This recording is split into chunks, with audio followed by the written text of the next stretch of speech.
Assalamualaikum warahmatullahi wabarakatuh. Kembali Waalaikumsalam. Salah. lagi. Ke situ, Pak. Oh iya, ulang. Assalamualaikum warahmatullahi wabarakatuh.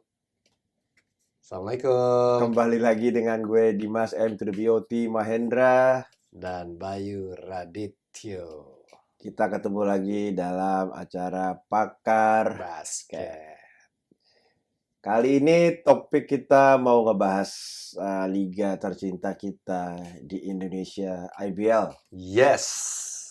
Mungkin untuk awal-awal sebelumnya kita mau ngucapin dulu congratulations buat Satria Muda juara IBL season 2021. Yep. Dan yang pasti juga kita appreciate dan atas penampilan yang bagus juga dari Pelita Jaya. Ya. Jadi 2-1 ya. 2-1 seru sih. 2-1 gokil sih. Coba kalau best of 5 tuh. Beuh, Minggu kemarin masih ada tuh di TV tuh. masih. Sayang aja gue gak dapet jatah komentator.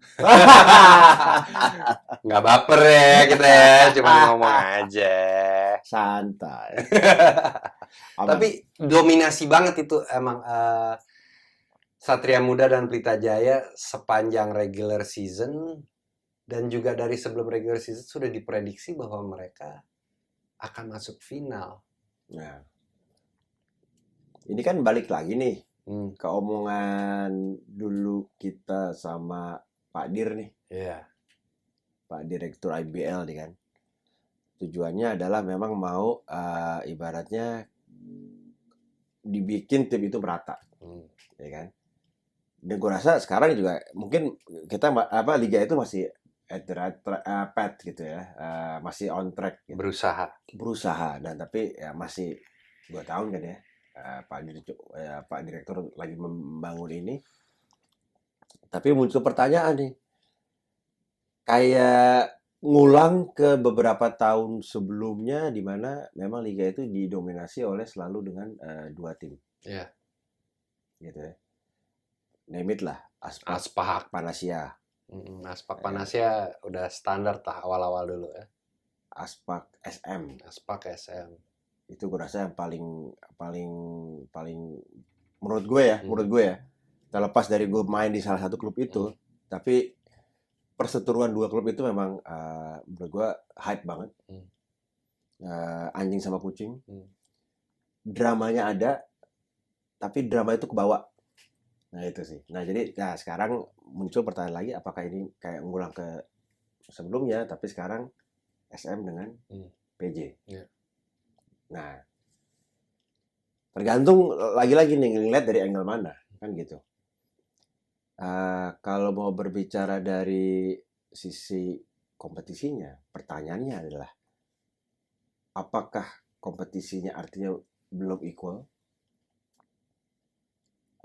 Terlepas dari masalah apapun itu, pemain ya, player wise or management wise, yes, financial wise, itu kan banyak aspek kan yang bisa dilihat gitu. Karena itu adalah kombinasi. Nggak mungkin juga lo bisa punya timnya bagus tanpa manajemennya bagus. Tapi manajemen bagus, si pemain juga nggak bagus, ya percuma juga. Jadi ini saling support sebenarnya kan gitu. Karena pengalaman gue juga dulu ada tuh tim-tim juga yang manajemennya bagus, mainnya bagus, tapi manajemennya bagus, pemainnya nggak bagus. Pemainnya bagus, tapi nggak bisa di-manage dengan bagus gitu. Jadi akhirnya ya jadi desain aja timnya gitu. Nah akhirnya ya nggak bisa merebut dominasi yang sudah ada. Nah yang kedua, apakah dominasi ini akhirnya membuat orang jenuh menonton atau enggak?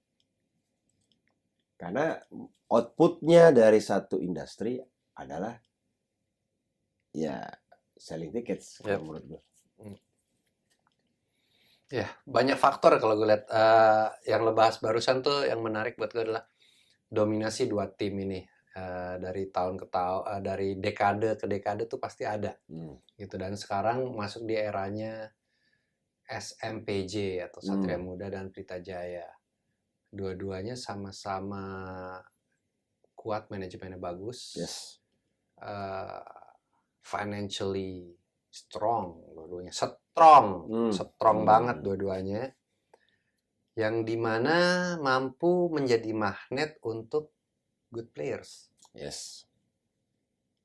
Yang dimana kendala untuk Pak Dir untuk pemerataan. Correct. Gue punya harapan terhadap dua klub, yaitu Louvre, Surabaya itu. yes, sama Bali United, yang bisa memiliki kaliber manajemen dan financial support seperti dua tim penguasa ini. Gitu. No disrespect terhadap tim yang lain, cuman maksud gue ini yang gue dengar infonya dua tim yang gue sebut tadi ini seharusnya mampu untuk berada di posisi itu. Ya. Nggak usah dua deh, satu aja menjadi tiga, itu landscape-nya udah berubah lagi. Yes. Udah berubah lagi, sehingga pemain pun juga ada mulai pemerataannya lebih ada lagi. Gitu. Yang repot kan sekarang kan majority pemain itu di Indonesia looking for money. Automatically. Ya kan, nyari duit nih. Nyari duit. Memang nggak dipungkiri, prestasi itu penting, menjadi juara itu penting sebagai pemain. Gitu, tapi ngobrol-ngobrol sama anak-anak muda zaman sekarang. Udah, berasa tua banget nih gue. Pemain-pemain sekarang maksudnya, karena kan kita udah nggak main. Akhirnya kapan main? Oke. Nah itu mereka lebih banyak memandang dari sisi money wise ya. Gitu, money first. Tunggu, gue potong nih. Tapi nggak semua ya, banyak. Oh iya, tapi kalau di tahun pertama lu punya prinsip kayak gitu, nggak akan lain tuh. Exactly. Maksud gue, ya oke lah, nggak fair kalau meng-compare pada zamannya kita dulu ya. Kita tahu betapa susahnya, jadi memang in prinsip itu bahwa prestasi lalu diikuti dengan results-nya belakangan kan gitu. Nah, gue nggak tahu memang apa yang lo omongin tadi, apakah memang kalau dibilang atlet itu looking for money, ya memang benar. Ya, nggak salah. Nggak salah, memang itu nggak salah. Profesional, gitu. Tapi jangan terlalu cepat juga di awal langsung punya pikiran kayak gitu sih kalau menurut gue. Karena kan bagaimanapun juga yang namanya respect atau appreciation itu akan datang menyertai dengan prestasi yang lo raih kan gitu. Jadi kalau dari awal udah nge-setupnya gue mau langsung dapat segini, ya it depends ya. Kalau emang lo udah born udah jadi superstar ya bisa jadi gitu. Tapi kalau enggak ya kira-kira dalam perahu lah ya. Jadi agak-agak unik nih kalau di NBA itu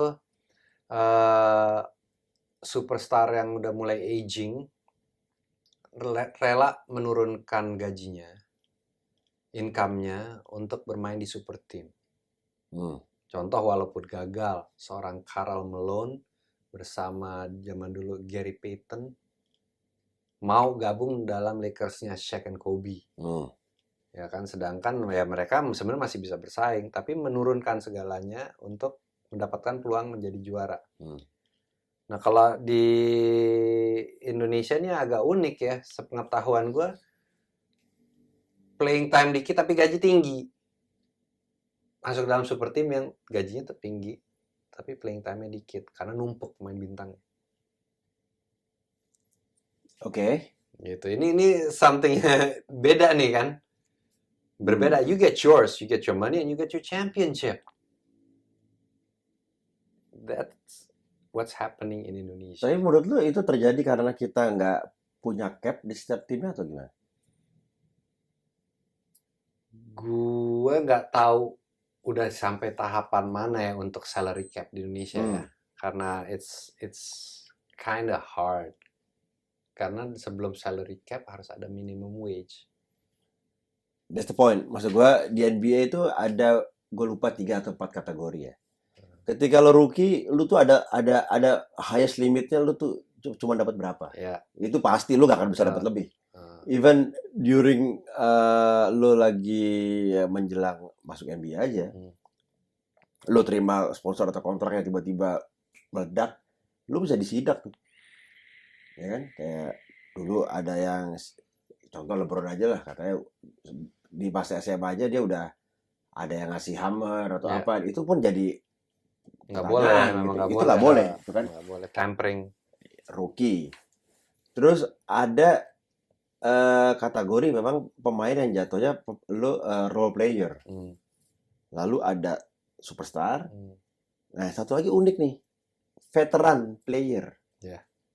Maksimum pemain veteran itu juga ada maksimumnya. Nah, itu menurut gue ya gue nggak tahu ya, mungkin bisa jadi masukan juga ya. At least itu bisa menjadi kan keseimbangan di dalam timnya sendiri kalau menurut gue. Sebelum lo ya itu tadi, karena lo tadi ngomong bahwa playmaker sedikit tapi gaji besar, karena masih masuk dalam kategori tim-tim yang besar semua superstar gitu. Ya gunanya bikin cap itu dan kategorisasi itu kan ya untuk mengatur itu gitu. Jadi ketika seorang pemain dia pindah dan dia tahu dia udah masuk dalam kategori veteran, dia udah harus tahu, dan itu yang gue dapet tuh maksimum segini. Paling dia negonya maksimum kontrak as a veteran player gitu. Nah itu sih, jadi ya nggak tahu, mungkin bisa diakses lah ya. Terlepas dari apa namanya itu bisa berjalan atau enggak, ya kita juga nggak tahu. Tapi mungkin bisa jadi pertimbangan gitu. Itu sih menurut gue, dan untuk menyeimbangkan juga. Tapi penting juga bahwa kita ada kalau di NBA ada kategori-kategorinya, playersnya juga harus terkategorize juga. Correct. Gitu. Memang dulu sempat di zaman tahun berapa itu ya? 2009. Gue ingat terakhir karena gue main pas 2009, gue sempat main di Pelita Jaya, yang dimana gue memilih untuk pensiun, tapi jangan pensiun dulu, nama lo jangan umumin pensiun dulu, karena nama gue bisa dipakai untuk trade sekelas gue untuk sekelas pemain lawan, karena ada transfer, ada biaya itunya. Waktu itu yang dimana akhirnya Pelita Jaya dan Garuda trade gue untuk Kelly. Itu walaupun gue pensiun, tapi sebuah sistem waktu itu gue juga masih kurang paham. Waktu itu ya gue oke, dan gue nggak tahu apakah itu masih dicoba dijalanin lagi apa enggak, tapi kan udah mulai menunjukkan ada standarisasi head to head playernya, pertukarannya, dan sistem gajinya juga mestinya sih udah.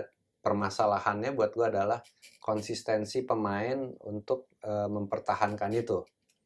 Gitu, untuk mempertahankan itu, karena kemarin buat gue final ini udah tepat banget caranya Indonesia sekarang ini, Jonas menjualkan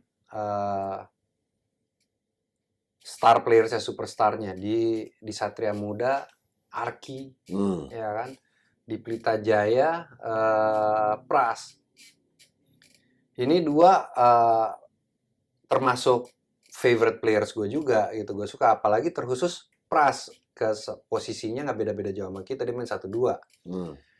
Nah di situ juga menunjukkan bahwa kelasnya udah ditunjukin. Nah pemain-pemain yang di tim-tim lain juga harus perform. Harus masing-masing tim ada. Nah case-nya pas di final, my boy Pras nggak perform. Di final honestly Pras nggak perform sesuai yang gue harapin lah, dan fans-fans lain, dan bahkan gue rasa juga Pelita Jaya juga mengharapkan dia step up, but it was not his day gitu. Dan sayangnya di final yang dia harus menunggu lagi tahun depan. Nah seorang ketika diberikan tanggung jawab aja, ini Pras bukan sembarang pemain, ini aset Indonesia, salah satu pemain terbaik di Indonesia saat ini. Masih bisa kena pressure seperti itu. Gitu, despite yes, gue akui lah, nggak boleh kita pungkiri bahwa SM mentality dan defense-nya juga gokil. Ya kan, gitu. Dan tapi seorang Prastawa nggak shine up lah. Sama seperti kalau waktu di NBA kemarin, Kawhi sebelum injured dikritis abis-abisan. Akhirnya dia perform. gitu ya. Ya kelasnya di Indonesia pun juga harusnya sudah pemain-pemain ini harus memahami bahwa I've got a responsibility, tidak hanya untuk tim papan atas, tapi gue rasa udah merata bahwa gue juga di tim ini gue harus perform every single day. Berapa sih sekarang 18 game, mau ditambah jadi 3 series.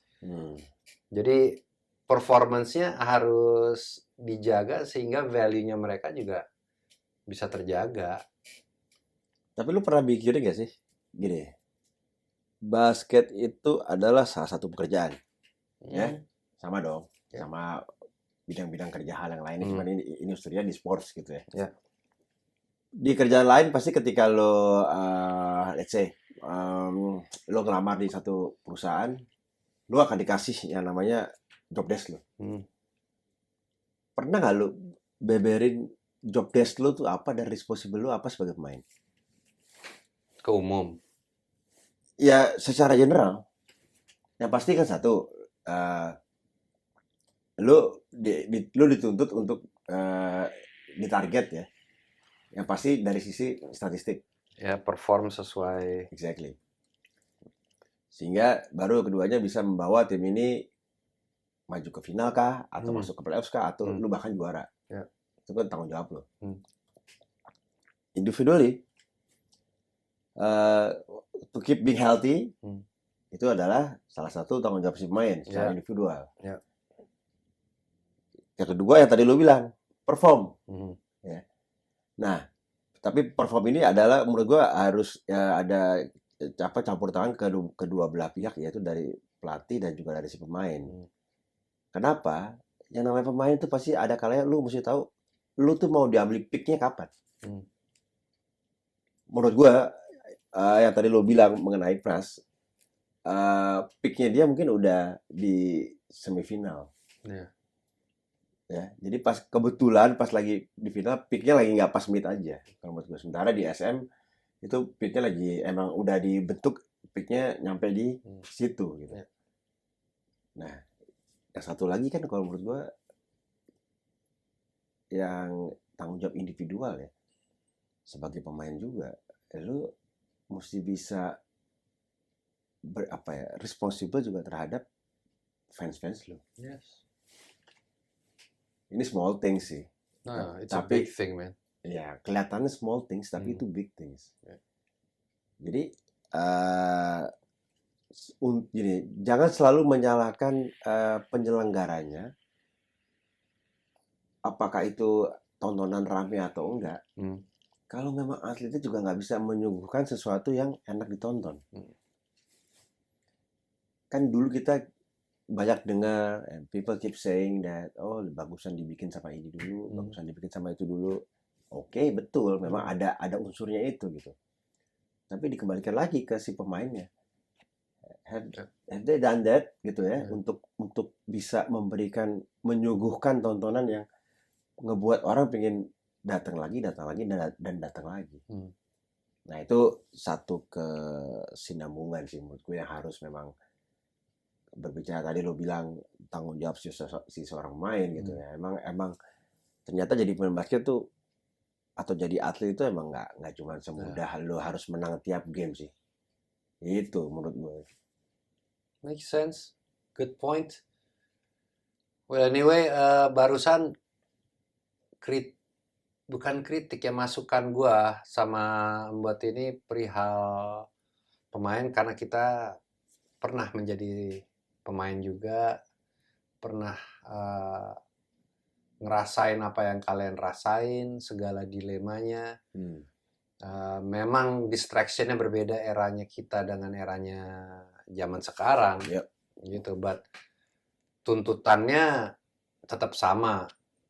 Apa yang kita harus sajikan tetap sama, karena you guys are not playing only for your team. You guys are playing for the fans, gitu. Yang buat gue jadinya harus on point terus. Gue suka satu pemain baru, Agassi, Pelita Jaya, man. Bukan Andre ya? Andre Agassi. Dia itu Backhandnya keren abis. Oh iya. Gitu ya, abis crossover spin dia backhand. Olahraga apa itu?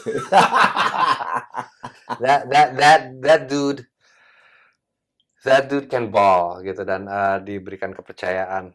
Dan Satria Muda for me kayaknya tahun depan pun juga masih bisa Satria Muda, cause they're like San Antonio Spurs, man.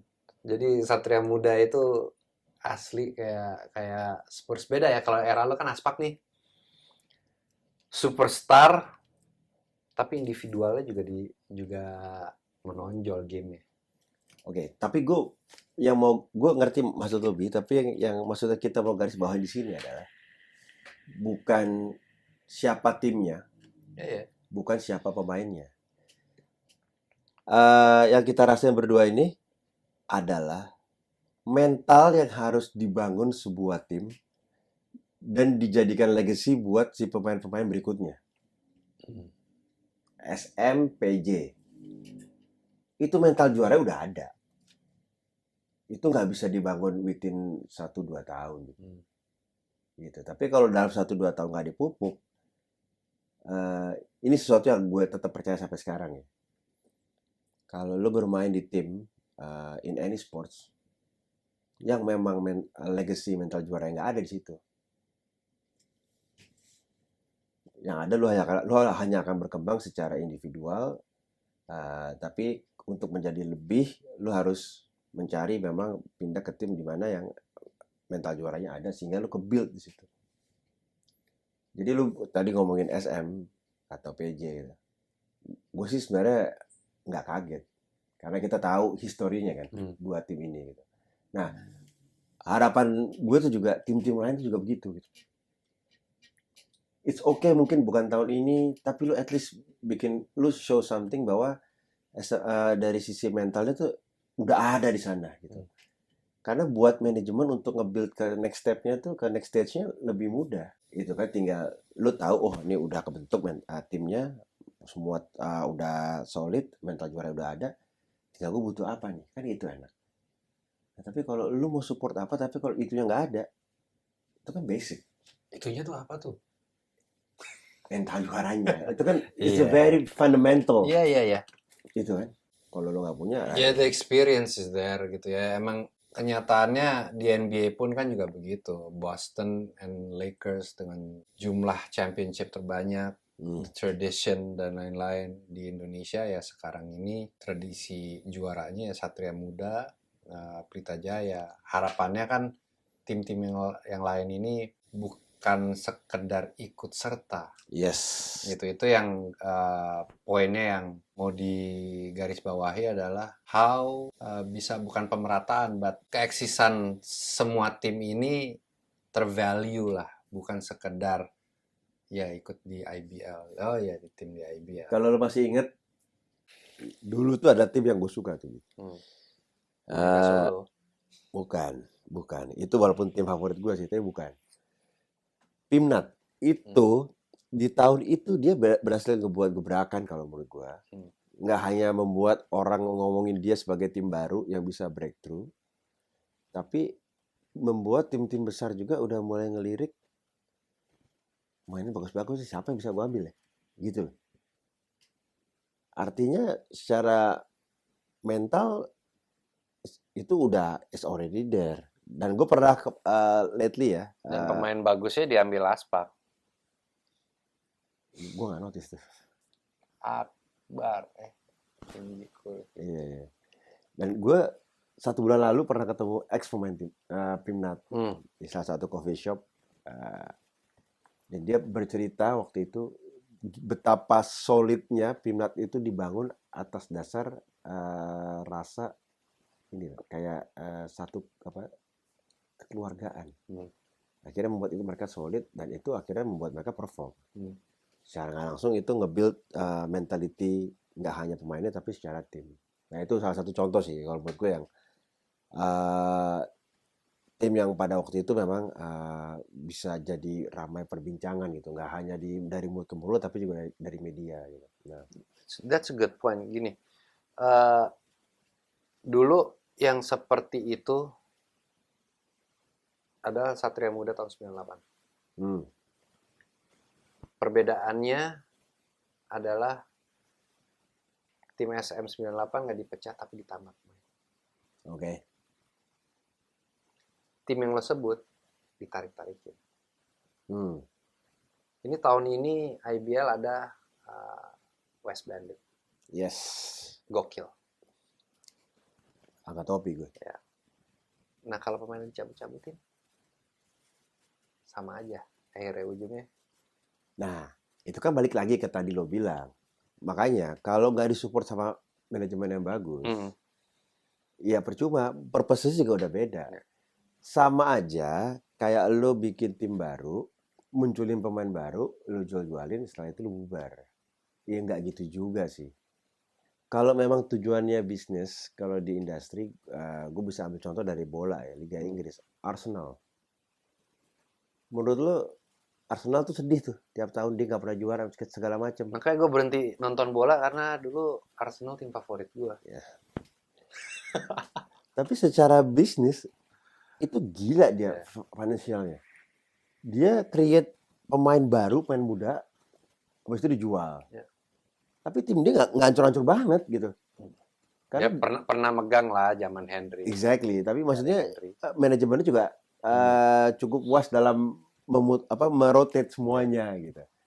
Nah itu sih yang diharapin. Jadi ya gue juga berharap sebenarnya tim baru kayak West Bandit tuh mungkin tahun depan bisa lebih eksis lagi, or even better gitu. Jadi kayak ya mungkin bisa sekarang dibalik, kalau emang menurut gue cukup ambisi, ya mungkin daripada tim besar ngambil pemain West Bandit lah ngambil yang pemain besar dari tim besar. Yeah. Why not? Yeah. Ya kan? Bisa jadi kandidat final or even juara. Wah, itu menurut gue ya it's not a story gitu. Buat basket di Indonesia. Dan mungkin akan diikutin sama tim-tim lain, dan nah itulah baru mulai transisinya tuh berjalan gitu. Jadi nggak salah sih kalau tim-tim besar manajemennya nyoba mempertahankan ngambil pemain-pemain bagus, itu nggak salah. Mereka kan they wanna be champions. Pemain pun juga nggak salah mencoba mengejar juara. Tapi mesti diingat juga, kalau yang udah dapet juara, mestinya juga membuild legacy untuk diingat sama orang who you are. Gitu, who you are as a person, nilai jual lo apa, dan it will impact you after the basketball life juga. Ya itu kan yang terjadi ke kita sekarang. Yeah. Dan teman-teman lainnya gitu. Maksud gue ya itulah karena greatness-nya kalian semua, terutama para senior ya. Ya itu sekarang mereka juga jadi being known by people ya karena prestasi mereka dulu gitu. Mereka ya abang-abang kita yang hebat-hebat juga ya itu. Jadi itu legasinya mereka gitu. Yang harusnya juga ya gue yakin bisa lah di follow sama yang generasi sekarang nih. Yeah. Apalagi udah sosmed sekarang kan. Asli zaman sosmed yang sekarang, kita beruntung lah di era kita belum sosmed. Nggak tahu beruntung atau rugi. Gimana ya, dulu mau bangun legacy cuma ngandelin koran, susah cuy. Koran, dan harus masuk ke Fast TV itu harus performnya. Iya. Korannya cuma satu halaman. Rebutan. Pemain banyak ya kan. Well anyway, secara overall buat gue IBL tahun ini much better. Gitu. Apa yang Junas janjiin di pembahasan di podcast kita awal kita bikin podcast ini, dia penuhin perihal entertainmentnya, pengemasannya, 2 jempol dari gua. Dia kasih bonus loh 1. Apa tuh? Dia tuh make sure bahwa all protocols, healthy protocol itu berjalan. Yeah. Itu bonus. Ya. Dan jadi percontohan. Dan itu bukan hal yang gampang. Itu hal yang susah. Ya. Walaupun komentatornya bukan kita ya. Ya mungkin tahun depan atau depannya lagi lah. We never know kan. Ya kan. Karena memang kalau komentator kita agak susah diatur sih. Iya. Iya kan? Lo mau bubble seminggu, pas sebulan? Gue tadi mau ngomong gitu. kita mah seneng banget jadi komentator. Pas bilang sebulan, ampun. Nah itu komentator aja di bubble sebulan. Yep. Jadi sebulan ya? Ya mikir juga kita. That's why the commitment ya, termasuk tim yang di depan layar, di belakang layar, komentator, tim campersnya, camera personnya. Gue angkat topi karena pengemasannya kalau lo tonton itu udah mendekati apa yang NBA sajikan, apa yang mereka sajikan dengan perbedaan teknologi. Yep. Dengan perbedaan teknologinya. Jadi for me udah 2 thumbs up. Good job IBL, good job Junas, good job all teams. Hopefully ini di tahun berikutnya, ini season berikutnya lebih menarik dari sisi transfer pemain ini, yang off season ini gue menanti. Karena udah banyak pelatih yang udah Pelita Jaya, Bung Oki udah nggak ngelatih di situ. Hang Tua nyari pelatih lagi, asisten coach West Bandit si Ricky udah nggak di situ juga. Jadi banyak shifting, tapi rumors pemain belum dengar gue. Ya, coba itu dipergunakan sosmednya untuk menghypekan rumors di basket, drama-dramanya itu it's part of the industry sih. Jadi mungkin kita menunggu itulah. Sehingga jadi bisa jadi bahan cengan. Enggak. sorry.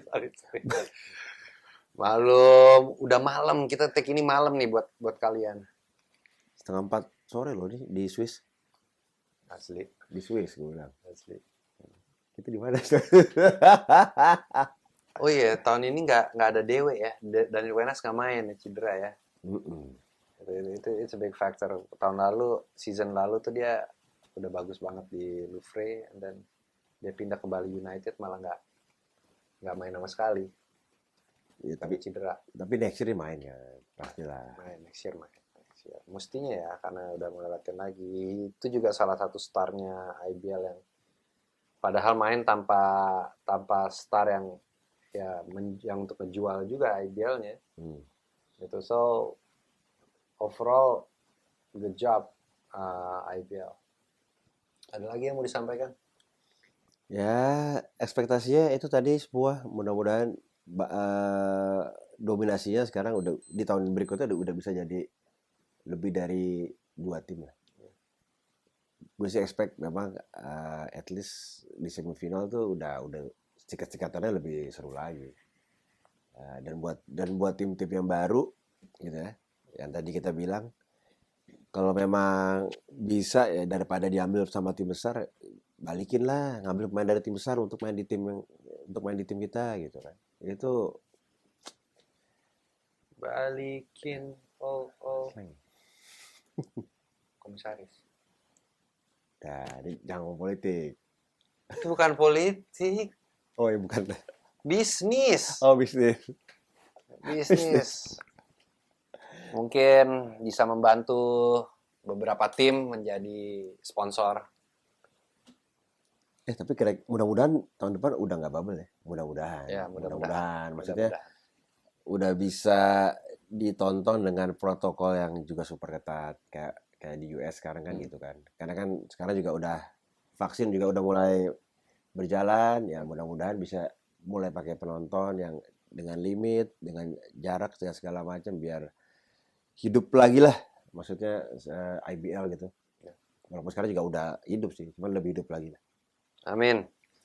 Well, gue rasa cukup untuk saat ini membahas IBL. Nextnya untuk IBL, membahas IBL yang pastinya kita akan kembali seperti format awal dengan guest star, local heroes dari old school. Dan kita juga akan ajak new school nih, balik dari Filipina mungkin. Prastawa, you're up next. Arki, you're up next. Ali Budiman Syah, Odi Baguri, you're up next. Dan juga beberapa local heroes lainnya. Gua Bayu Radityo. Gue Dimas M to the BOT Mahendra. Signing out. Assalamualaikum warahmatullahi wabarakatuh.